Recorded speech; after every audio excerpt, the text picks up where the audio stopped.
Forces a jump with it this time, and they both stand shielding in the gun smoke, but eventually they both back off again. Pops him up with a bomb and finally gets an up air right there. He was so dangerous, and if it connected, it was likely to stock. So many things can kill Trajan now at 160.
Hello everyone and welcome back to the ECAC Elite Division. SSBU action about to get underway here. My name is Soy, alongside me is Kilo Miles, and Miles, we've got some fun playoff action headed our direction.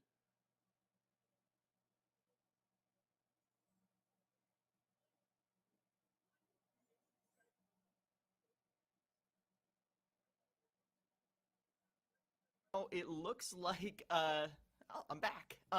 These teams have a chance to get up in the league, get up in a division. The winner of this between Penn State, Behrend, and Iona College, they go up to the Super Elite. They're there with the top dogs, and they fought long and hard to get there, so you do not want to fumble your chance now. You got to seal the deal. You got to win this game and book your ticket for the next semester.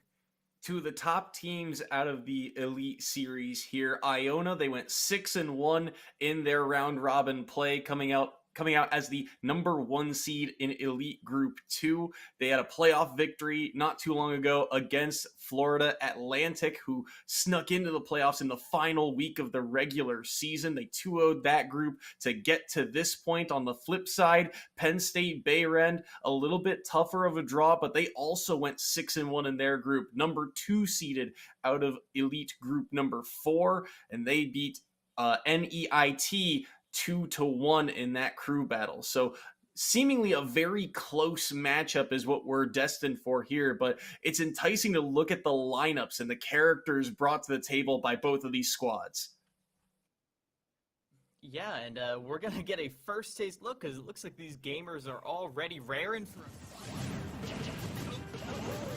Behrend up against Loft on the Mario. Set up. Trollery, a stable name to the Penn State Behrend roster, has been here a while, a veteran player, and knows how to get the job done, but Lofts on the Mario has that explosive factor to them. If they can get the combo starter, love to use those fireballs to get in and break through the neutral, but Trollery having none of it right now, stuffing in these approaches more times than not, but falling up air could deal some damage away, but not too much landed afterwards, so relatively even here through the first about 40 seconds or so. Only gets an up air off that first bell, but the second one, well, lightning might not strike twice the same place, but that bell does. I mean, come on, what? Forward smash into the bell, or into the hydrant, okay. So, Lofts is cooking a little bit, but you're gonna need a little more heat than that to take down Troller. We'll need a lot more. 83% on Trollery, and Pac-Man certainly has that survivability with that long recovery that they have, so Lofts is really going to need to come up with something strong if they're going to try and find a way to take this stock. They continue to chip away at it with small hits of the fireball and the up air also connecting, projectile as well. Hydrant in their favor, but they get grabbed instead, so they aren't able to follow up. The apple nearly connected. Lofts gets the shield out in time. And it feels like Lofts is still trying to figure out the game plan of how to really get in on Trollery and connect something more than just a stray hit. Yeah, Lofts has had a lot of great approaches, great defensive choices, but closing out this stock has been the key obstacle. Lofts has tried a lot of things to avoid getting their stock taken, but at the end of the day, Trollery is still the one who's holding on, barely survives that key right there, and now Lofts is trying to get this edge guard, but an up smash won't cut it. Trollery again hangs on. Pac-Man's a heavy lad right here, and he's probably gonna... Oh, only just barely made it back to the ledge, but still Trollery holds on, and that might be another stock. He's got key in hand, Hydrant, but it does not work out there. The up B somehow fights through, but the key will snipe at the jump there, and some way, somehow, Lofts is down to their final stock, and Trollery holds on at 154, continues to follow up here off the combo. They will forward smash the Hydrant, but they'll get grabbed instead. Back throw won't kill at 150. Trollery continues to survive. Will have to recover low once more, and Lofts can't get the edge guard once more. Tough timing on that play, but still, Trollery continuing to hold on for dear life here, but still so much work been done. Eventually that forward air will find the shield, which means the up smash comes through and knocks a stock off the board. Yeah, Trollery finally falls, and now my eyes turn to them, because it's very easy to play amazing when you're on a run, you're about to 3-stock them, but then that momentum gets killed, you gotta build it back up.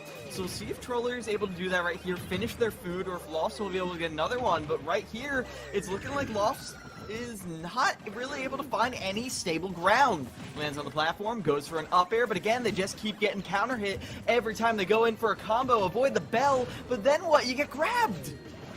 Trollery, it feels like they just know the pacing. They know exactly where to be and how long to hold shield for, but they get forward aired, low percent, but it still might be enough. No, that up B, such distance, such verticality on it to get back to that ledge. Trollery able to survive, but that was the window for Lofts to potentially work their way back into this game, and now all of a sudden, things look desperate for the Mario, and they will get clipped by the Hydrant on the way back up. Trollery shuts down Lofts in the opener. And that hurts, because Trollery was playing amazing, but Lofts also wasn't making terrible defensive choices. Lofts caught on right away that Trollery was looking to catch their landings with the fruits, was landing with the cape a lot. You didn't really see a lot of that, but then Trollery stayed ahead. So, what, you're going to catch my landing, so I'm going to jump. Trollery got 2 kills off of jump reads with a fruit. It's all conditioning right there. It's the big brain game at the end of the day. You've got to be ready for the fact that just because you figured out your opponent's initial game plan, it's not going to stay the same the whole time. Lofts tried to stay in there, but Trollery just was so slippery, so survivable throughout that entire game that they weren't really able to bring it back.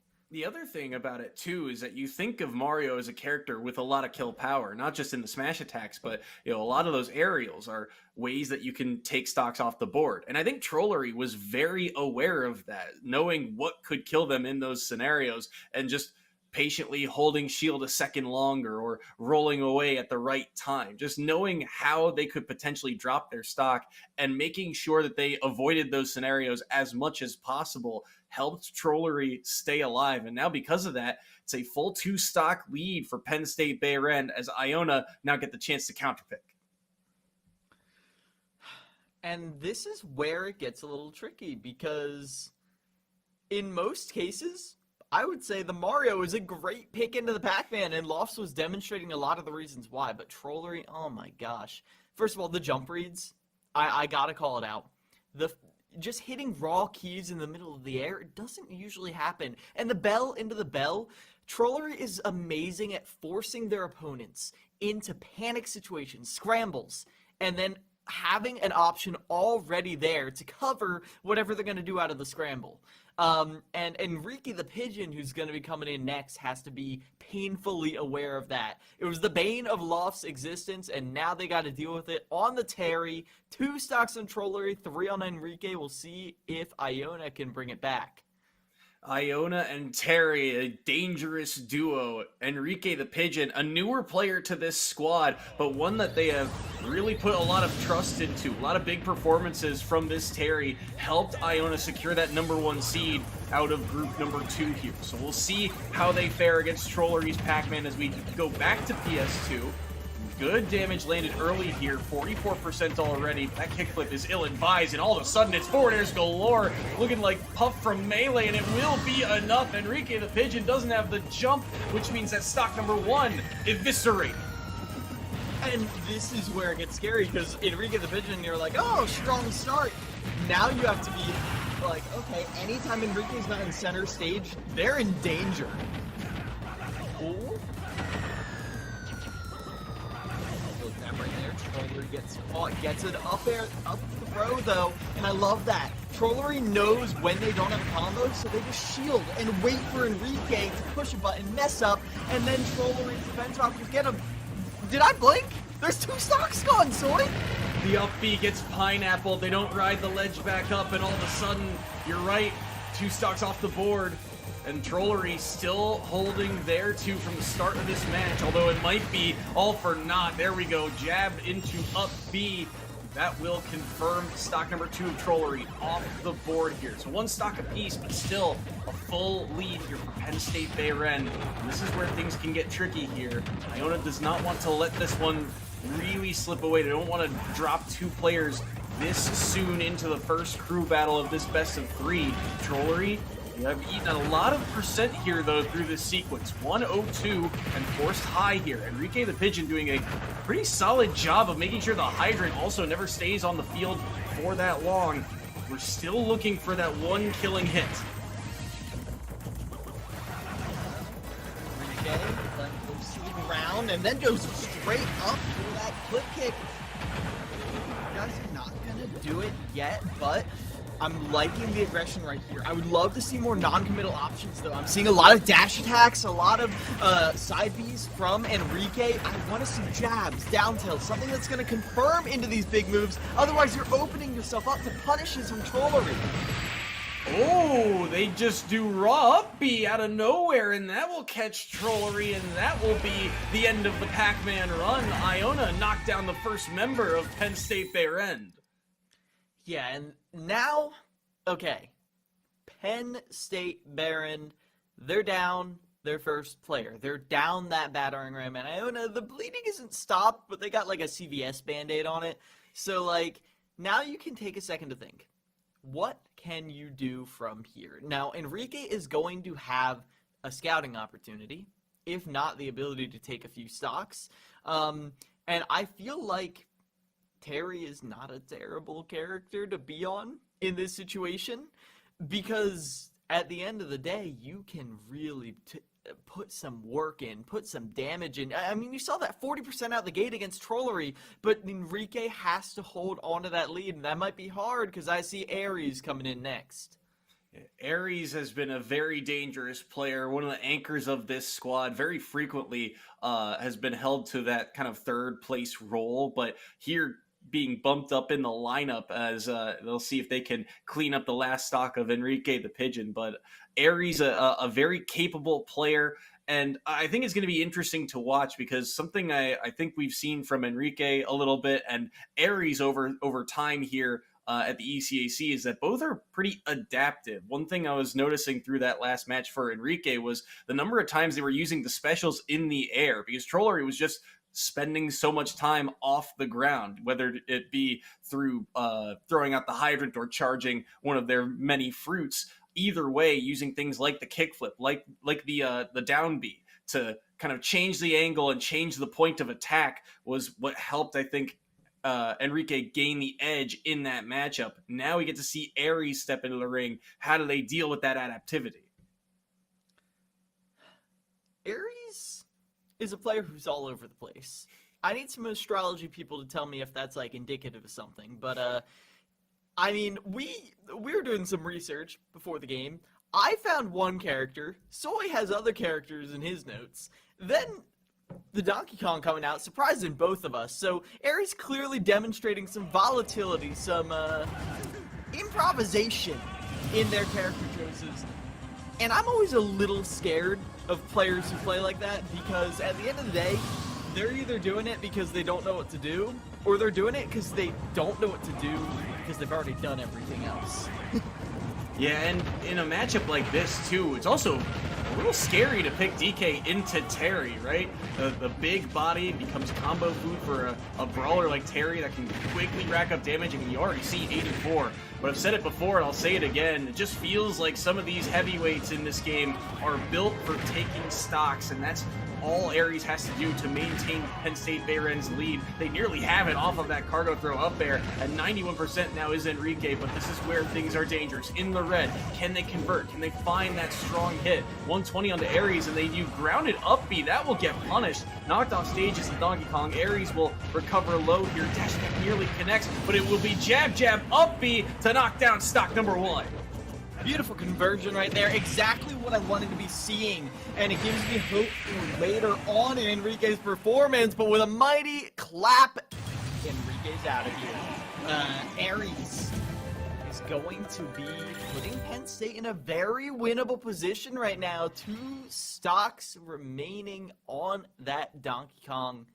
And now Iona's only got 1 player, 1 anchor remaining. 1 anchor remaining for Iona. We'll see who they opt to send in. It's very likely Pato, considering the roster that they've been fielding this season and the performance Pato has had at times throughout the year. Another player that I was potentially looking at, I believe, was J-Smooth no, it's Labando was the other player, because you look at the Penn State lineup, maybe the Nest can do some damage against some of the other characters on this squad, but very likely the captain about to step into the ring. And if it is Pato, we'll likely see Joker enter the field. It's a matchup that Penn State Behrend shouldn't be unfamiliar with, as they have Cray on their squad, who also mains Joker. But the differences between the two, it feels like very different styles are about to take place. So how familiar are Penn State, and specifically Aries, who holds 2 stocks, as we get ready for this next match? Yeah, I am a little scared. I want to see Pato playing a lot like we saw Trollery playing, where they were not pushing, they were keeping advantage and never pushing it too far. Because we'd see Trollery hit an up air, drop down, immediately shield, wait for your opponent to pick an option. It's that kind of discipline to not chase after every car that drives by that you need to be seeing on characters like Joker, who have the ability to weave in and out, hold advantage, hold control of the stage. But if you ever commit, if you try to make these not quite true combos true every time, then you're going to get punished hard for it. So I want to see that discipline here from Pato as they try to take these 2 stocks from Aries and keep Iona in this. 3 stocks to 5, gotta give yourself a chance. That's the goal of Pato in this series. Can they do it? Aries on the DK right now with 2 stocks remaining. Guns downward will help into the combo here. Again, able to take advantage of the fact that DK is one of the largest characters in this game, so should be able to rack up a lot of damage off of these multi-hits. The guns also doing a lot of work here, and great use of that distance to rack up the damage, even though it doesn't do a ton. Over time, I mean, it's racked up a lot here, but at 130, now with Rage, DK, one of the scarier characters, but now here comes Arsene, and it's a battle of heavyweights, but the grounded up B will catch, and down goes stock number 1 of Pato. And all that advantage, what's it worth? But now Enrique's getting the percentage racked up, going for the edge guard, and I love how they just linger in the air. Don't fast fall, stay up there, and throw out this back air, back air, back air, back air. There's no reason not to as Joker, but Aries is taking a page out of their book. Back air, up B, and now Enriquez has to try and cover with Arsene, get back on stage, and goes for more back airs, but Aries still holds on through the barrage, and I feel like the problem is Enriquez doing these back airs at the same tempo every time.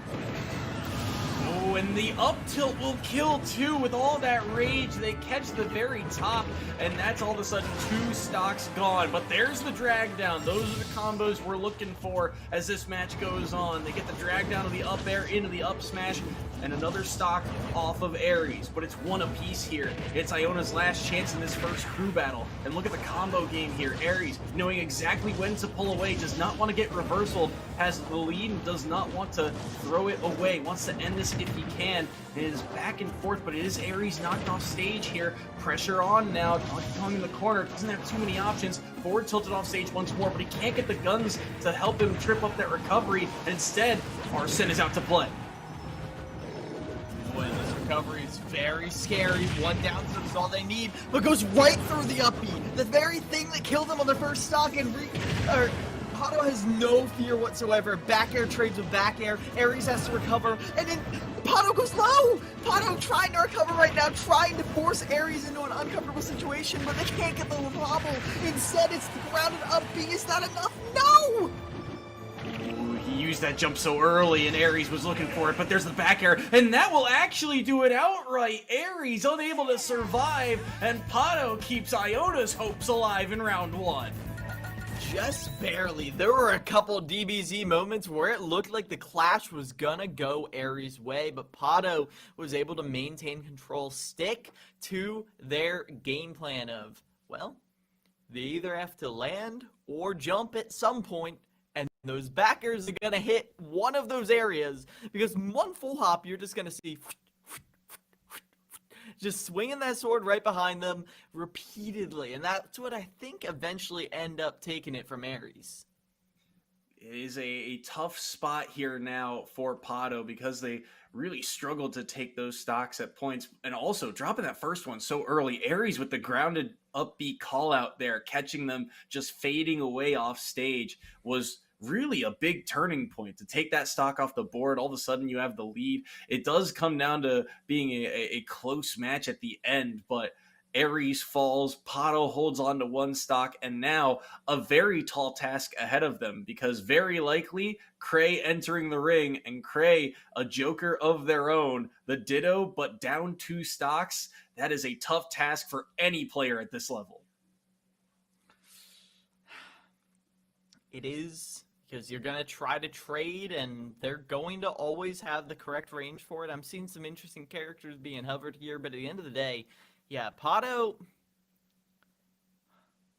I talked about their safe and consistent game plan, Soy, but I want to see some variability, because full hop, back air at the same timing every time. When you're that predictable, you become a Dark Souls boss. A hard Dark Souls boss, but you're using the same frame data every time. People are going to learn to eye roll it. It's going to happen every time. Aries was definitely showing that, like, you're not going to back air all me. You got to put some variation. Throw in a fast fall or two. Make me guess. And eventually that guessing was what was Aries' undoing, but I would love to see some more of that as Pato gets into this last battle and into the future crew battles as well, because, I mean, check my math on this, but are the finals best of 5?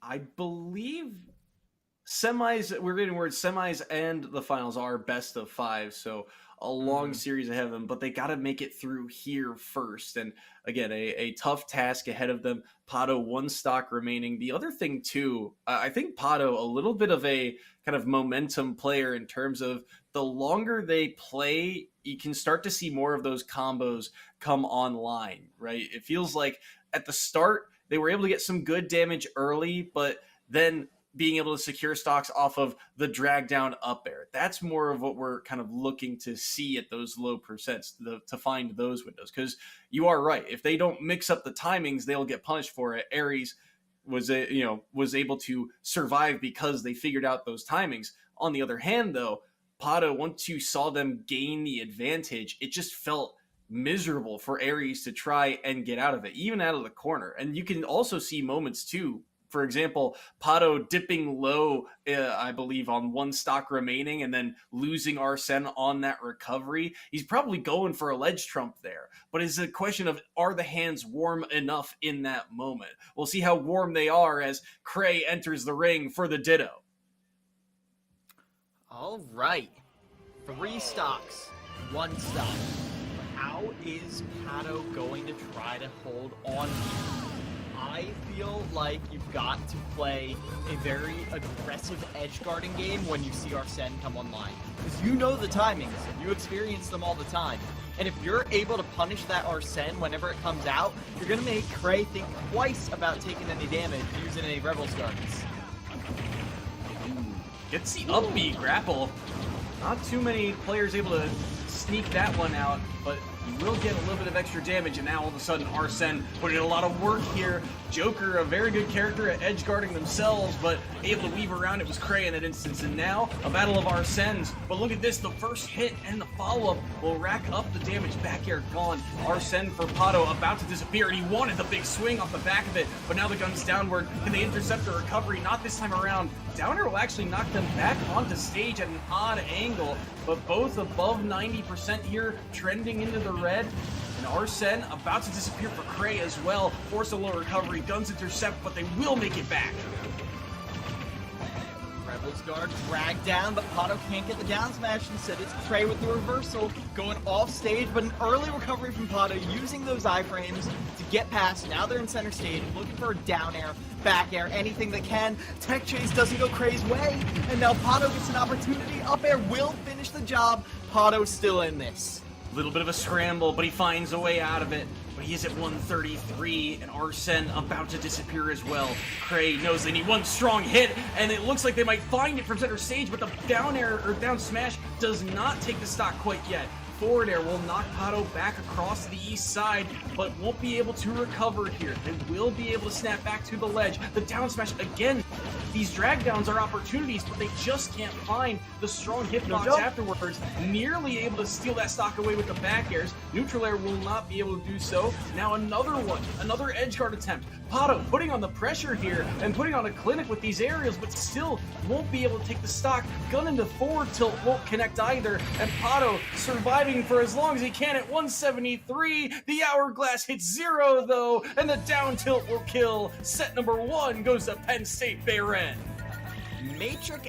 Matrix-S moment at the end right there. Pato goes for some guns to try to stop them, Cray in their tracks. Cray, dash attacks, goes right underneath the gun, slides Neo mode right underneath, and gets that finisher right there. And that'll be Penn State Behrend with a very highs and lows type of opening right there. Because it felt like, okay, Trollery gets such a strong opening, Enrique's barely able to stop the bleeding. How are they going to come back from this? But then Enrique took a stock. Aries wasn't able to hold on as long against Pato, and at the end of the day, Penn State only won with 2 stocks. Now, that's not the best outcome, but it's also not the worst either. Iona could definitely make some magic here and get us some extra games. Yeah, it could very well be, and I think when you look at the characters that we see, especially out of the Iona field here, the Mario, the Terry, the Joker, it feels like the biggest thing is that these are characters that have the potential for those highly explosive combos, not just 0 to 60s, but potentially, 60 to deaths if they get the right string of hits. There are ways for them to quickly eliminate stocks off the board, but Penn State Behrend in that first set never gave them the opportunity. We never saw the up air ladders from Lofts. The drag down combos at the end there for Pato never came to fruition. It feels like that's really the strategy right now for Penn State Behrend. The defense is the key in this series, because if they do slip up, if they do make the mistakes, all of a sudden their stocks will be quickly gone, which is what has happened against Iona more times than not. But now it's up to the Gales to try and adapt, as they are now down a set in this best of 3. And now when you look towards how you're going to get that variation, I'm starting to wonder where you're going to find it. Because I don't think you want to open with Pato. Pato's definitely a very clutch player. So I'm honestly thinking you don't vary the player order that all. Like you said, the punish game is where it's going to be, pushing through that defense, but they are going to vary it. It's going to be Enrique coming out to answer Trollery. If you remember, Enrique had a very strong start against Trollery, and then Trollery kind of ran away with it. So we'll see if maybe, just maybe, Enrique can clean up that gameplay and get a strong start and keep it too. Enrique on the Terry, Trollery on the Pac-Man. It was a lot of early damage dealt to the Pac-Man, but Enrique now in the corner here, getting nared off stage, will be able to make it back. That was one of the keys too. Trollery really stole an early stock from Enrique with the wall of forward airs, stringing them together across the stage and off to the side. Because Terry's recovery is rather lackluster. They just did not have it in them to get back to that ledge, and I wonder if Trollery looks for another opportunity just like that. He'll get a back throw here. Enrique goes low, and the up B fights through the down air there. The timing was pixel perfect. Okay, right through that hydrant, even percent, but this is where I worry, because where does Enrique find this kill? I feel like in theory Terry has more kill power, but fishing for something like that power geyser will be punished hard. Doesn't get the conversion off of that down tilt, and because of that, Trollery is back in it, back swinging. Goes in, gets the up air as well, stacking on percent, but now Trollery falling down at the down air, 153%. This is exactly what we see Trollery doing to other players. Enrique is holding on, and I love to see it. So this might be the end right here if this edge guard goes their way. It does not, and that means Enrique has an opportunity, but they shield the Bluster Wolf.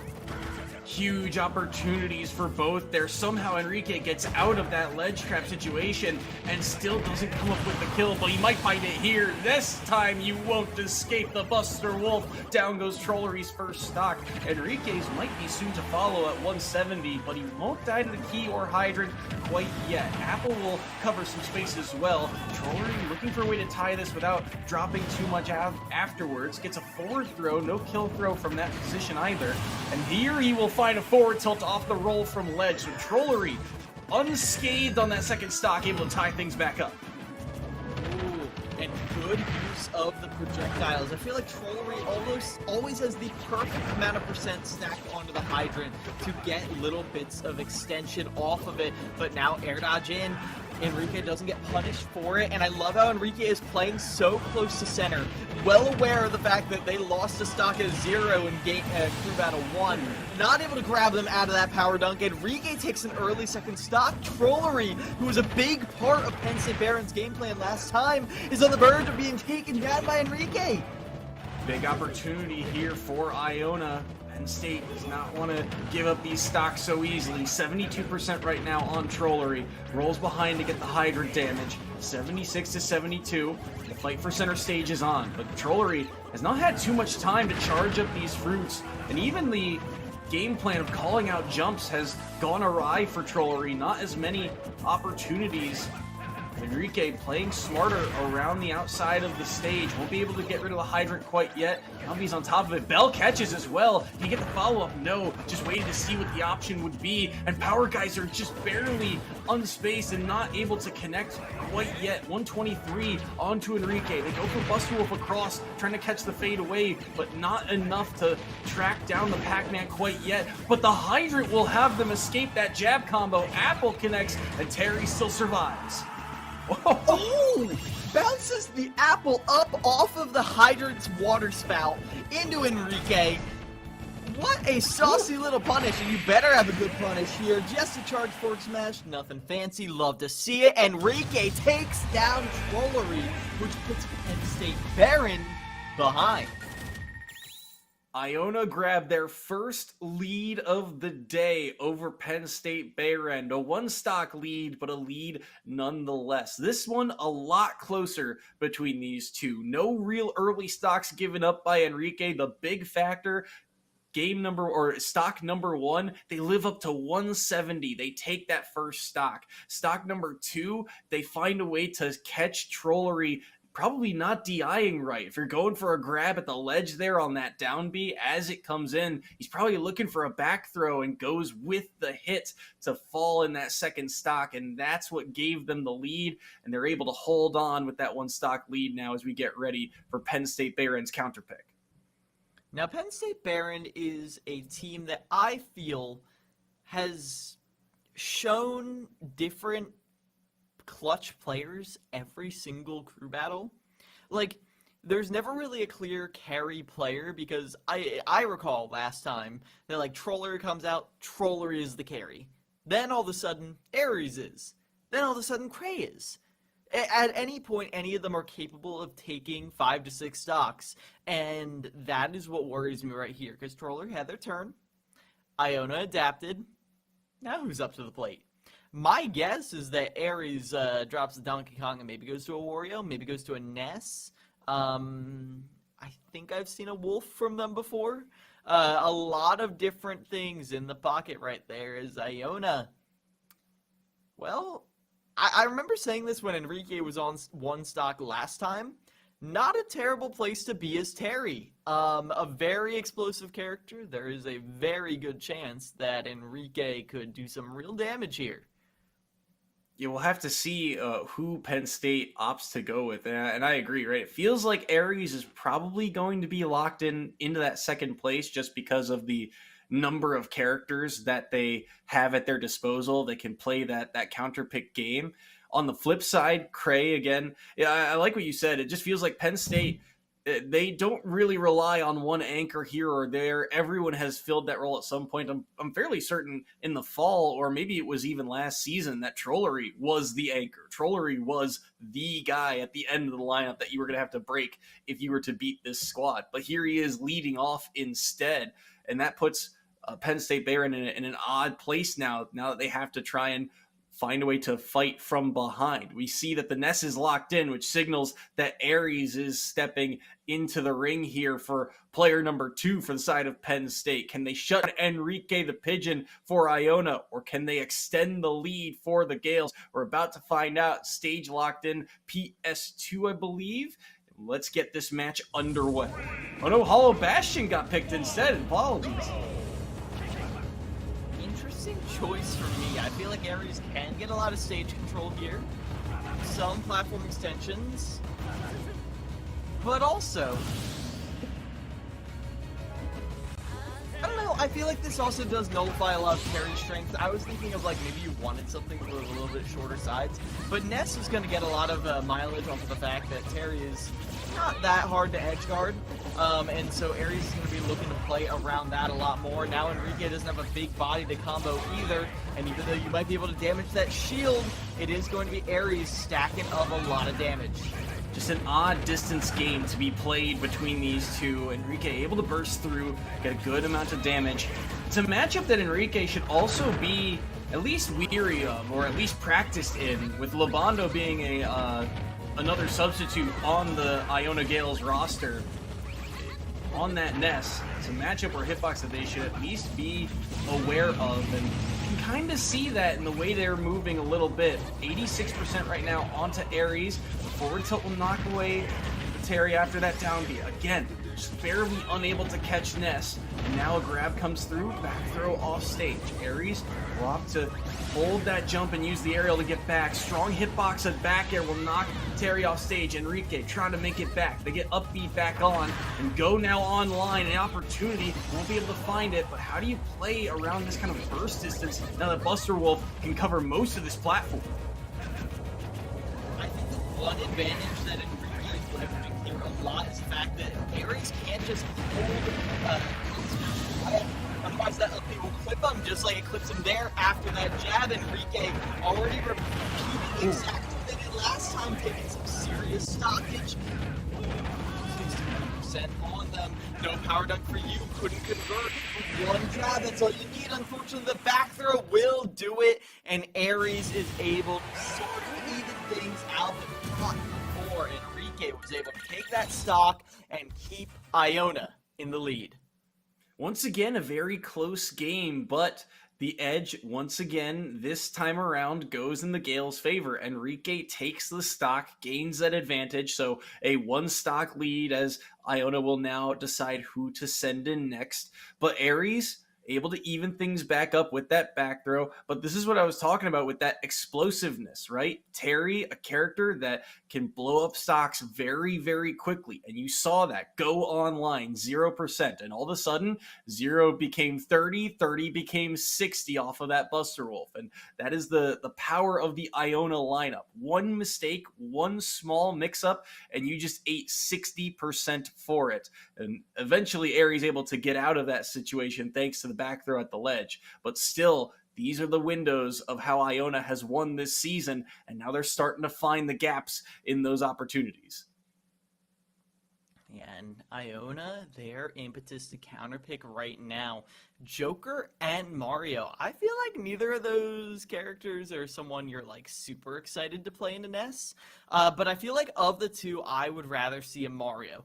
A lot of potential to mess with recovery with the Flood.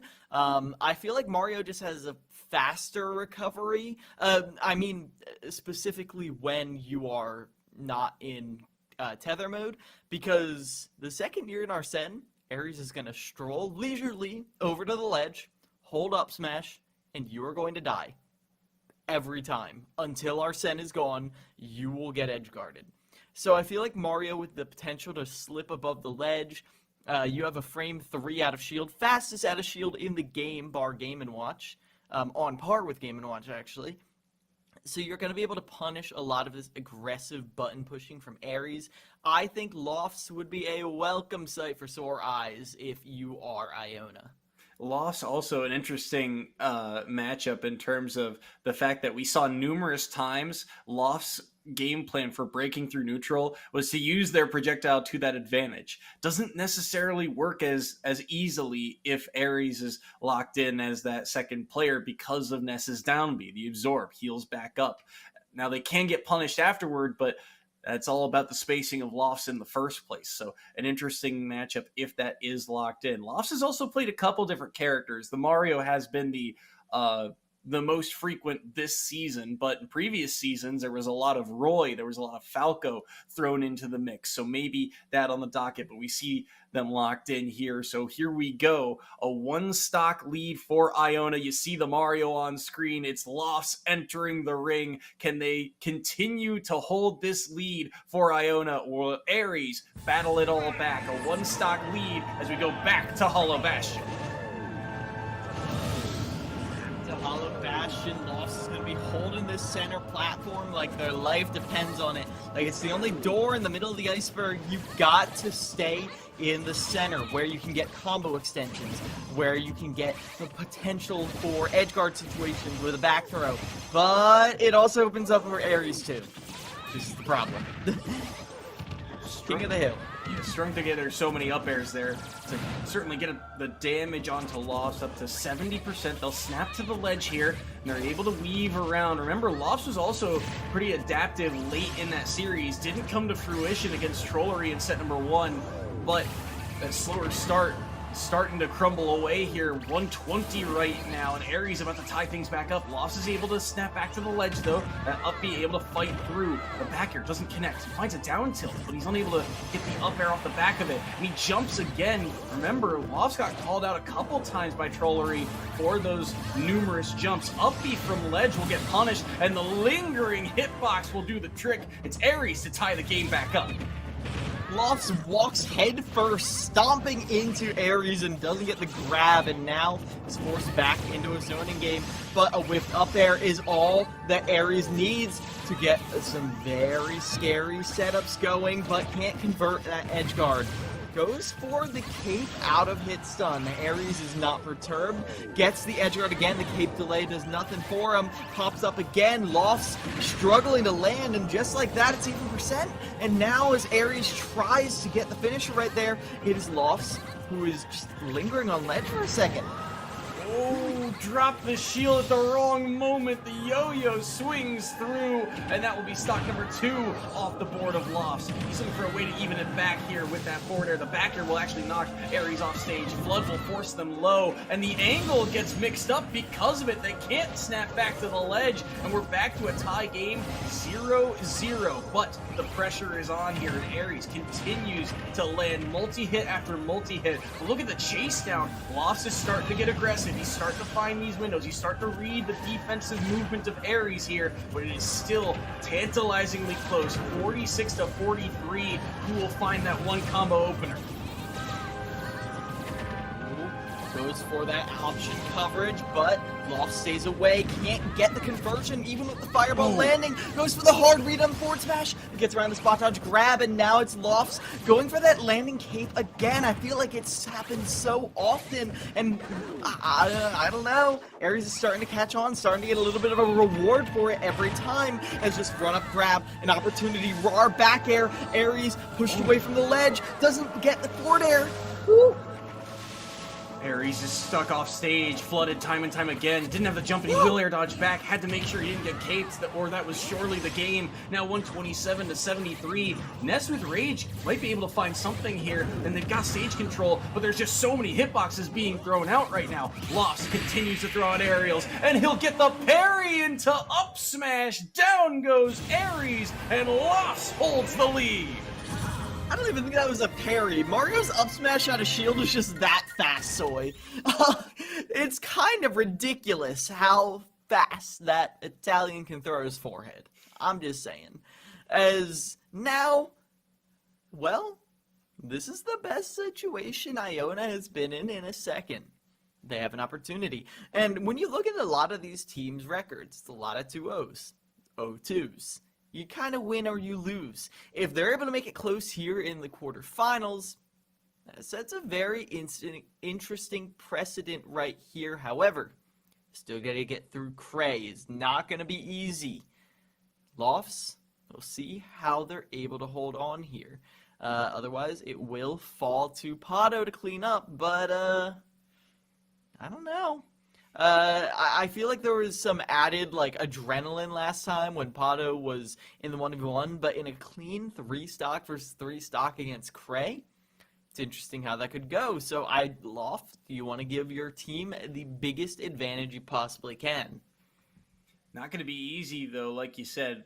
Cray entering the ring here, likely on the Joker. 1 stock of loss to deal with. It is interesting though, Cray from that first set, probably the player that got the least amount of time on screen there, the least amount of time, just because, hey, they only had 1 stock to deal with. So the question is, how warm are their hands as they get ready for this second crew battle? The last man to anchor of Penn State Behrend entering the ring. You see the red Joker on screen. It's Cray entering the ring, trying to seal this game out, trying to get to that last member of the Iona Gales, or will Lofts extend Iona's lead once more? We go back to PS2 for this bout.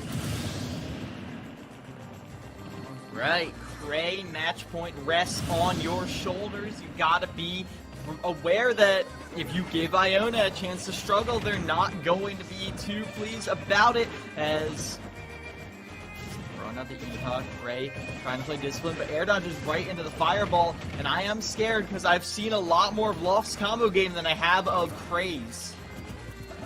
Also curious to see how much use that fireball gets, knowing that Rebel's Guard is an option to help quickly get Arsene onto the field of play, but like you said, Lofts is now kind of warmed up to the pace of play. They understand what they have to do, and they're starting to get aggressive too. Now you're starting to see the change up. Now back to that projectile game. Here's the combos. Back-to-back back airs. Cray forced way down low here. Parries as well, and they'll get the forward smash. It won't take the stock quite yet, but Cray should be able to make it back. Again, not able to quite connect, but the up smash nearly kills off the top, and now Arsene is gone. 132 onto Cray, and only 11 dealt to the stock of Lofts here. Fighting for center stage, back and forth they go, only finding shield, but the up smash is just too strong, and it knocks down stock number 1. Lofts is going insane. I thought he was retired, but the prodigal son is out here and he's throwing hands. As right here, with the down guns, Cray is able to break that advantage for a moment, just a moment. The landing isn't safe because the up airs just keep coming, and every time they hit, it's minimum 15%. And you know Cray is going to look for more. Only 36% right now on this Mario.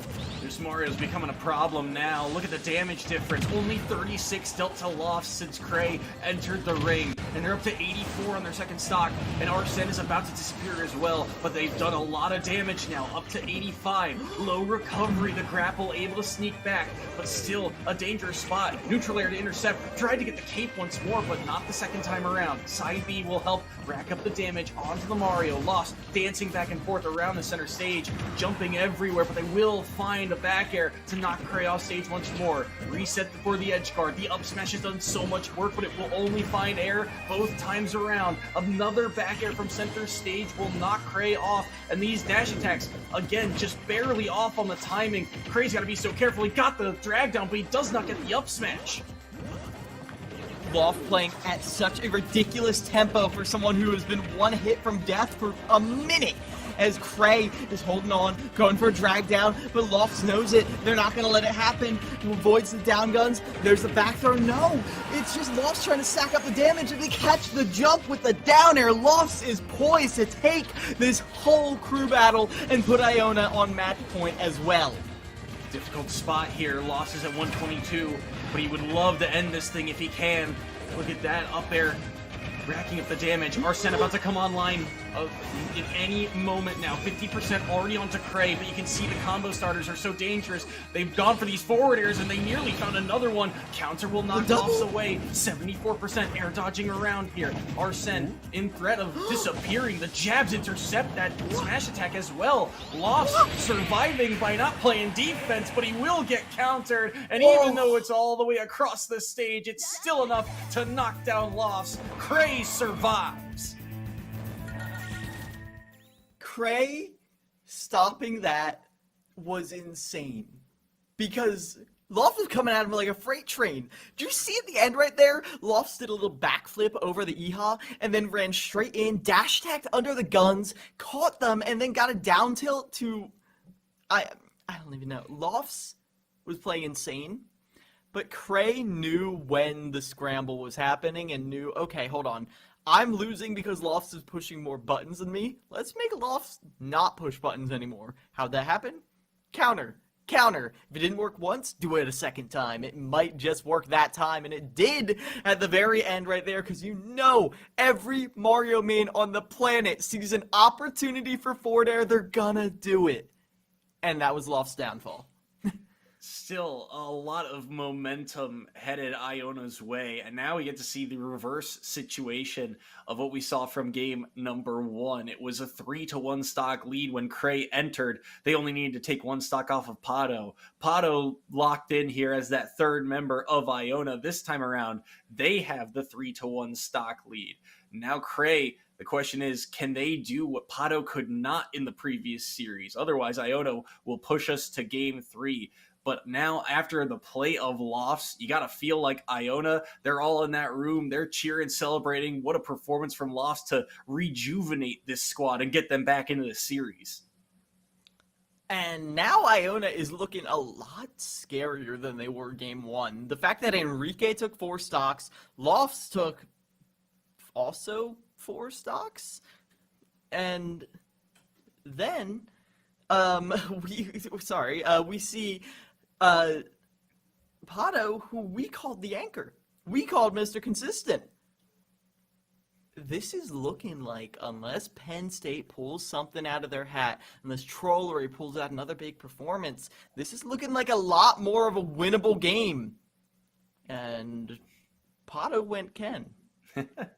I'll be honest, I did not know Pato had a Ken in their kits, but we get to see it here in an interesting spot.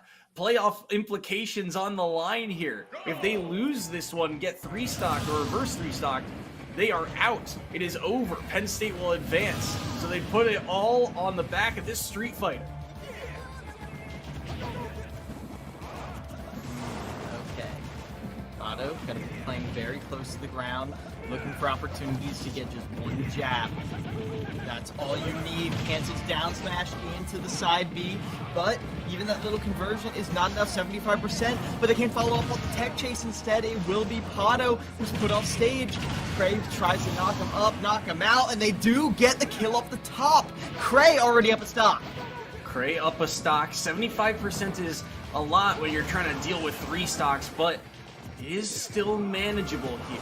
Pato getting their stock chipped away at, hanging out underneath these platforms, does not want to take all that much damage from the guns or the side B, wants to see the game plan coming in front of it, but the up B gets countered. The Rebels guard racking up the meter now for Arsene, but that whiff will be punished the second time around. Can't always throw out down B, and Pato will push us to set number 3.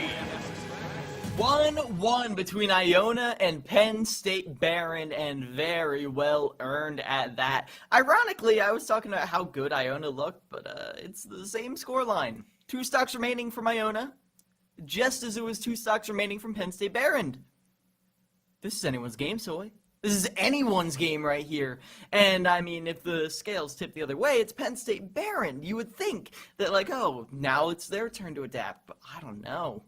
Iona was playing with fire at the end right there. Lofts especially was really playing with fire. And I feel like if you're able to keep that energy, Penn State Behrend might be in the dust. However, it's very hard to keep momentum in a crew battle. It's not like you can just keep running through the bracket. You've got to stay warmed up. You've got to stay focused. And that adrenaline, it's a biological response. It will begin to fade. You've got to start relying on something else if you want to keep yourself going through a whole series. Especially because now that we enter set number 3, as you've mentioned in the past, a lot of times in these best of 3 crew battles, it's usually 2-0s and 0-2s. We don't see too many set 3s even at this level. The adaptivity coming into play here means that we get to really see a test of who has the stamina for a matchup like this, who has it in them to outlast their opponent. It is not going to be easy. We've seen adaptivity from Iona here. We'll see if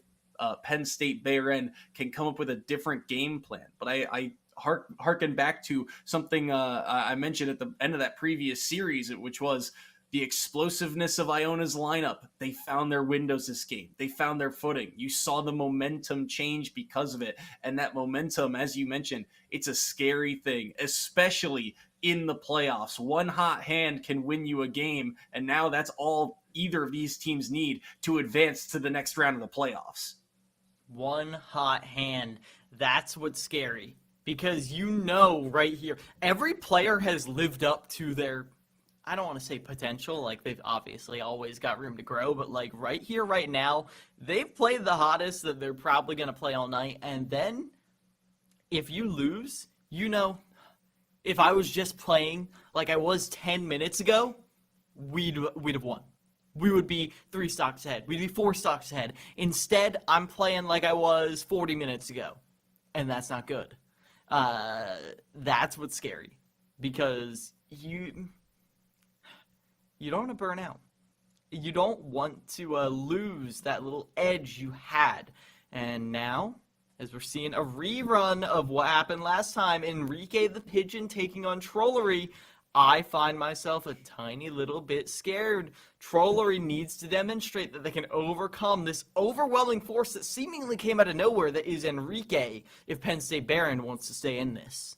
Game number 3, or series number 3 of this best of 3 crew battle about to be underway. And like you said, the rematch from round 2 about to start. Trollery versus Enrique. And the winner of these crew battles is on to the next round. Enrique, in that previous matchup against Trollery, they've caught them out a couple of times, be it in the air with some specials, or in that previous match, they did a very good job of not allowing Trollery much time to set up their combos. But now Trollery is the one finding the combo game. 73, make that 108, and this Pac-Man has yet to be scratched.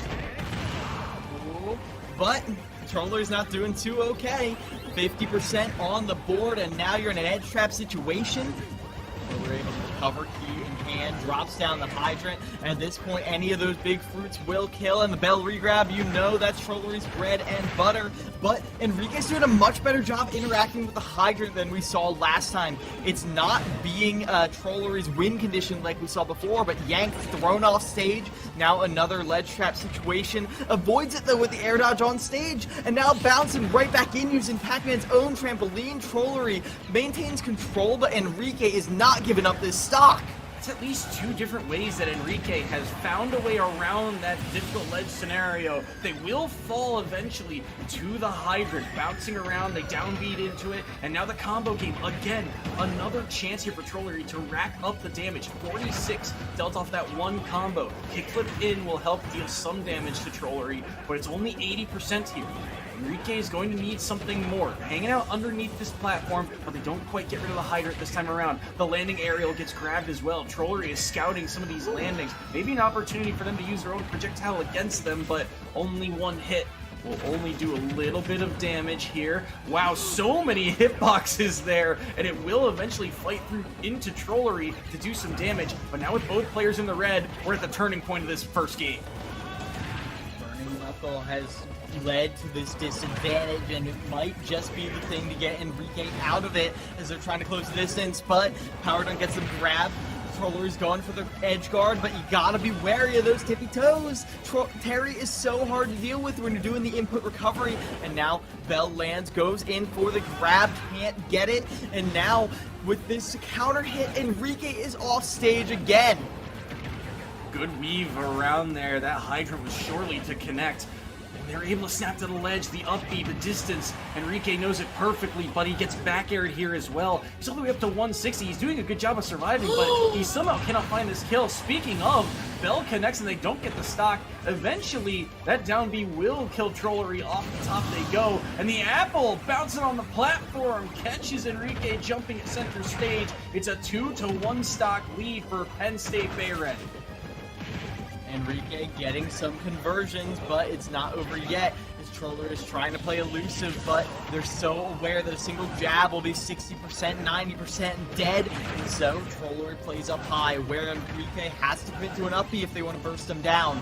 And Enrique is going for power dunks, but it's not high enough. Trollery staying well and away from danger, but finally Enrique gets in. Can they get a finisher here? No! The jump air dodge back onto stage. The level 9 CPU special, and Trollery stays in this.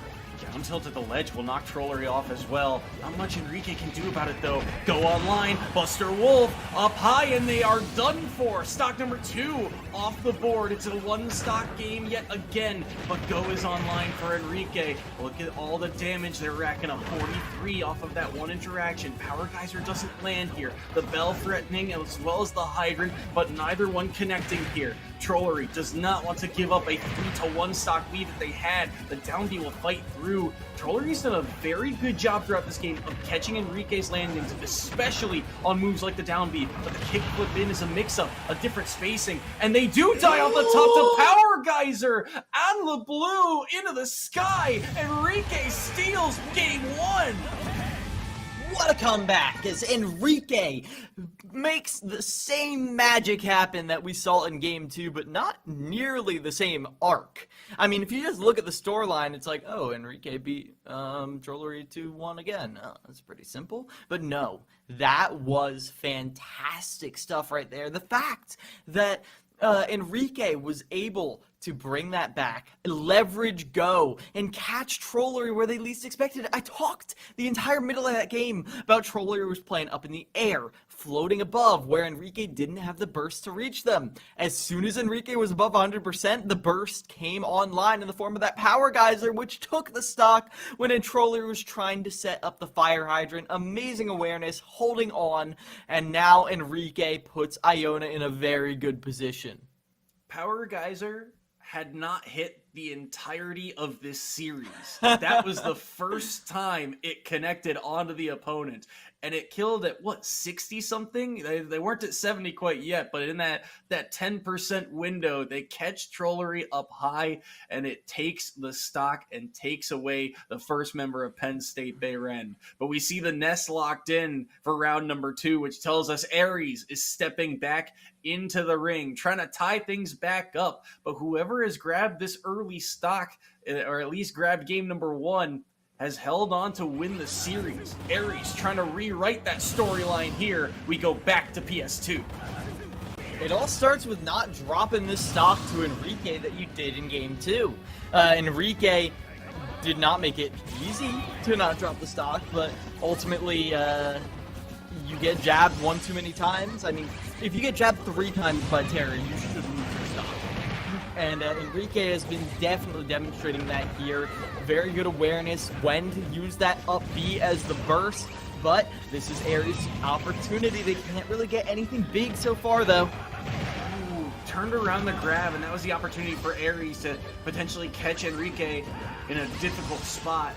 and that means Enrique gets to survive again. They didn't live as long last time they played against Ares, but it was still well above 100. Speaking of, go online now. Downbeat will actually spike Ares back and forth across the stage. 105 to 107 here, and you love the kill power of Terry. Power Geyser's now 2 for 2 on taking stocks, and Ares drops that one.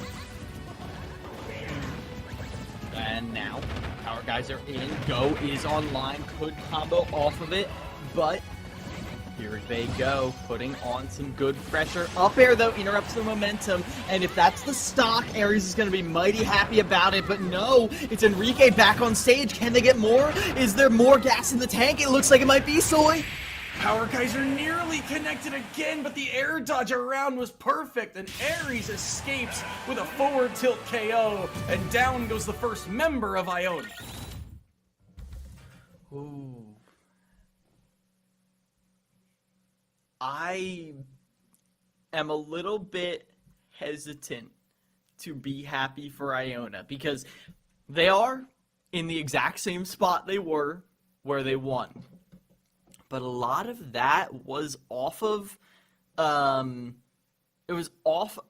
Lofts having an amazing performance right here. A performance that's going to be very difficult to replicate.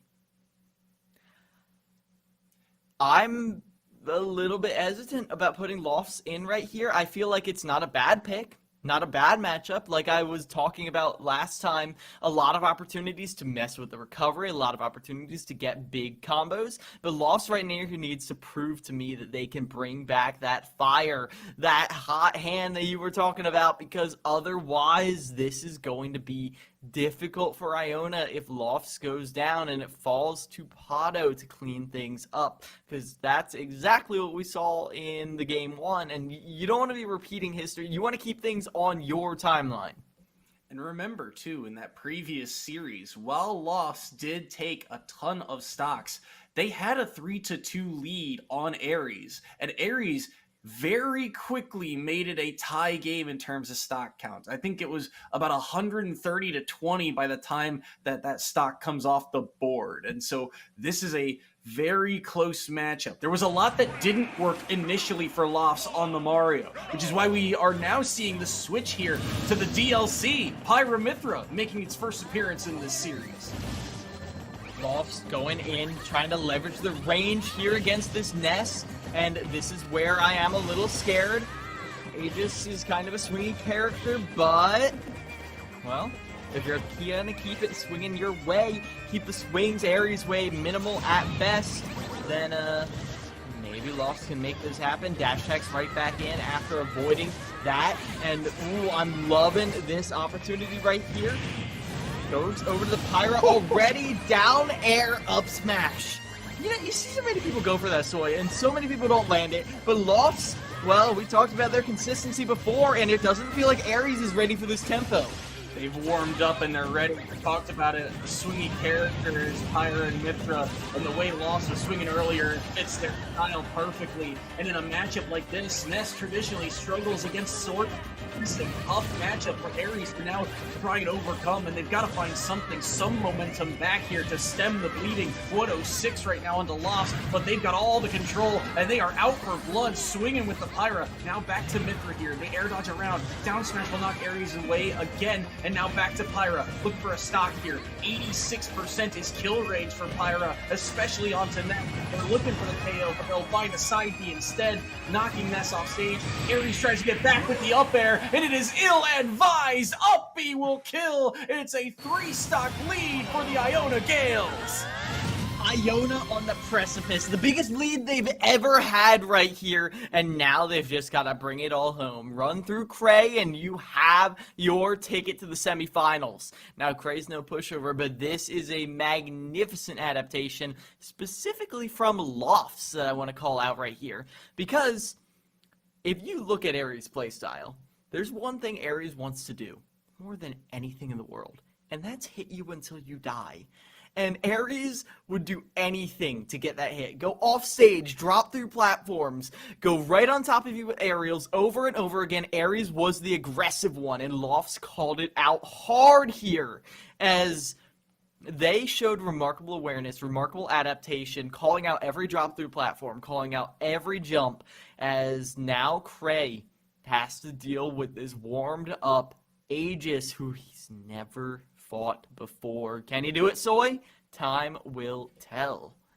Joker versus Pyramithra, although very frequent characters, I feel like we never really get to see them against each other at this level. So I'm interested to see how this one paces out here. Cray needs to find a way to not only take all three of these stocks, but he then needs to shut down the third and final member of Iona afterwards. Got to give yourself a chance here. One player at a time, one stock at a time here. But it is a long road back now for Penn State Behrend. Iona trying to lock this game up here. And now we get to see if Lofts can continue their pop-off game here from set number 2 into set number 3.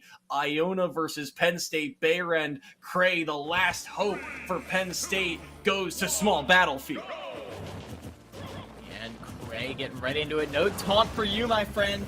It is straight to the action. Nair will be the opening move, just getting a little bit of damage, but neither of these characters have the biggest extensions. It's all about holding advantage state, holding control of neutral, and that's what Lost is going to be trying to do right here with all of these juggle situations, forcing 50-50s, and now they're all ready to the Pyra. Such a fast-paced matchup here, and already so much damage racked onto Cray. Lost now holds center stage, but they whiff on the forward smash, and now with Arsene online, Cray might find an opportunity. Clanking there to down air, ever threatening, and the space that Pyra covers just so damaging for Cray. Can't easily get in here. They'll do some damage with guns, but they will be punished by the splash hitbox of that up B. So much range here. Cray gotta be careful now, holding onto that platform, but they will die to the up B again. It's Lofts coming through in the clutch. The longest up B connect I've ever seen, and Lofts is going in for even more conversions. Lofts loves running off platforms with an aerial. I mean, if there's a signature move, it's gotta be that. Lofts has extended so many combos with that diagonal burst of movement, it's insane. As they just did it right there to pressure the shield safely, and they've gotten an opening off of it too. Cray is getting hits here or there, but Lofts is showing amazing momentum. This is Iona's game to win. Arsene online here. Maybe they can find a way to answer back, but they get down air to the up smash, and Arsene is gone. They died at 50 to that down air up smash.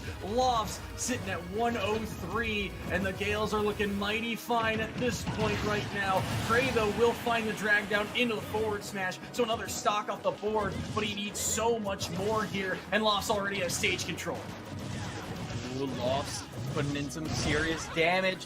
45%, the full Aegis combo, and they get the dash check too. Another edge guard situation.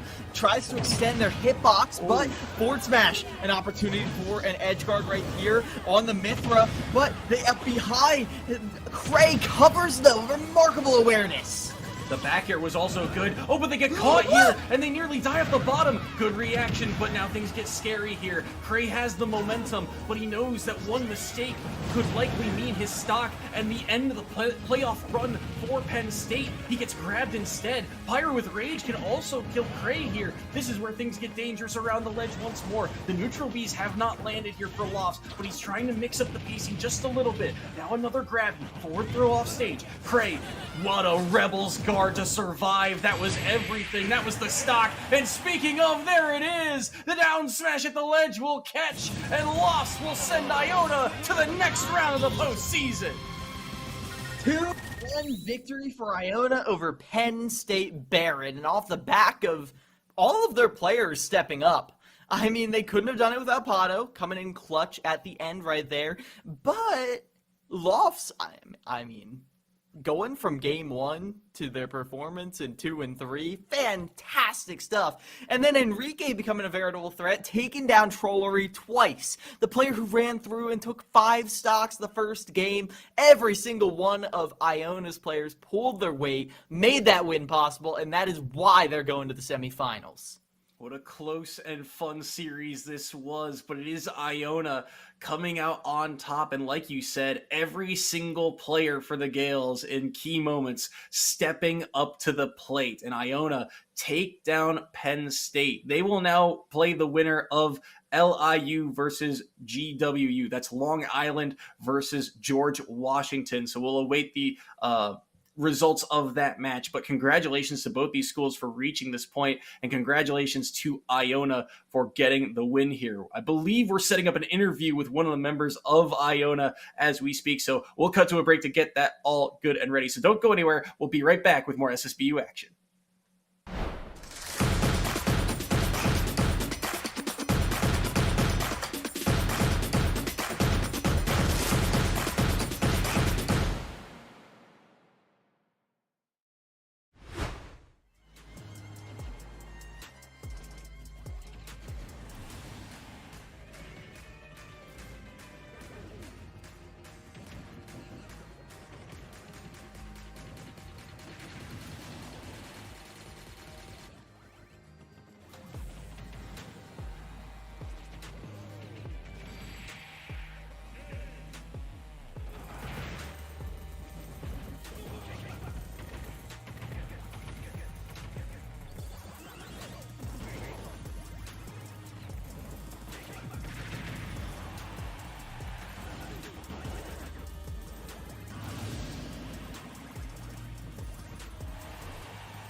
Welcome back, everybody, to the ECAC. Here after the quarterfinals, Iona got a spectacular victory, and we're here with Lofts to tell us all about it. Lofts, how you doing after that win? I'm doing pretty good.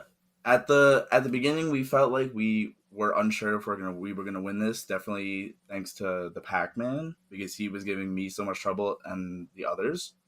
But overall, I think we did pretty good, and we definitely came back from that.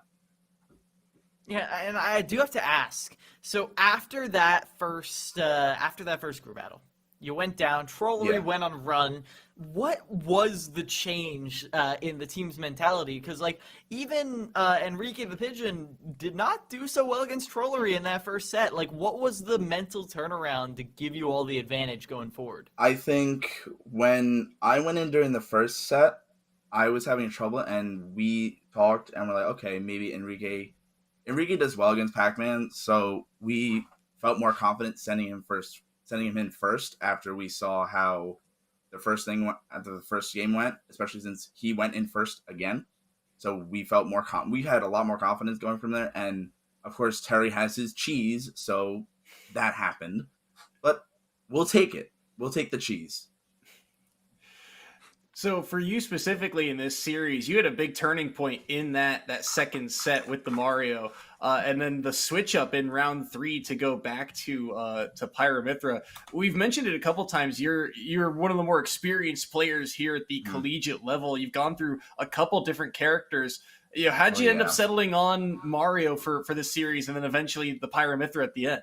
The Mario has been with me for years, and now I've grown into that, and it's felt a lot more comfortable now. And the Aegis I picked up about last year, and I've been working on it for a while. I am picking up another character, but it's a pocket character. But I've been putting a lot of work on those two, especially since the Mario does really good against a lot of other matchups, but he struggles with disjoints, and that's where the Aegis fills in. So like matchups like Game & Watch and Cloud, and I say even like Bayonetta or characters like that, Aegis really excels there, while Mario doesn't. And especially me personally, I don't excel with those matchups with Mario. They give me a lot of problems. Yeah, and that is completely understandable. And I was wondering about that switch up, but now, looking forward. Yeah. Like, how are you feeling about the rest of these playoffs? Because like they're teams you've run into before, but also it's a different game here in the playoffs. Yeah, the playoffs definitely give us a bit more pressure when going into the games, because like one game and we're out and we're done. So we definitely want to see how far we can get, because in the CECC last chance qualifiers, we weren't too sure how far we would get because we saw those schools were like definitely way stronger than us. So I think going right now, our mindset is like, okay, these schools could be a lot better than us, so we have to put our best foot forward, and that's pretty much how we're going through this for the rest of the season.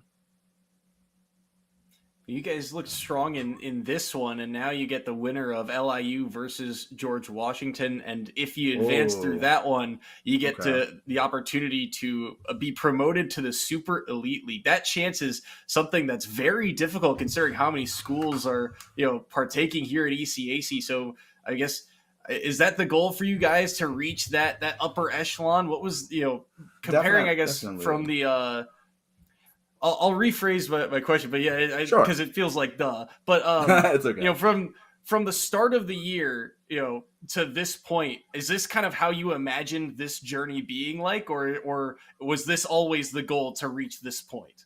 I'm not sure. I mean, when we played in the MAC League, we definitely saw that we were one of the higher up schools, and now going into this league and seeing a lot of schools being really strong, I think we are now, or can be, a contention for one of those super elite schools, and I'm definitely excited to see how the future comes out.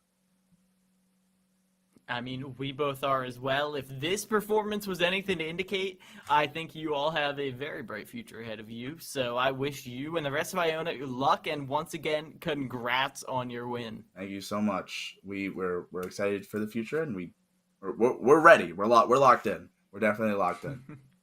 No, we can tell you're locked in. Oh yeah. Yeah, 100%. But yeah, thank you so much, Lofts, for your time. No problem. And take care. Have a good night, you guys. And with that, we are going to be wrapping up. Thank you all for watching tonight. But you got to remember, this is Esports U. We got esports all week long. Tomorrow, 8 p.m., it's ECAC Valorant quarterfinals. Columbia College versus Fisher College. And it's Seymour and Vincent on the mic, so you better be there watching. But for now, I've been Keelan Miles. This has been Soy, and I hope you all have a fantastic night. Take it easy out there.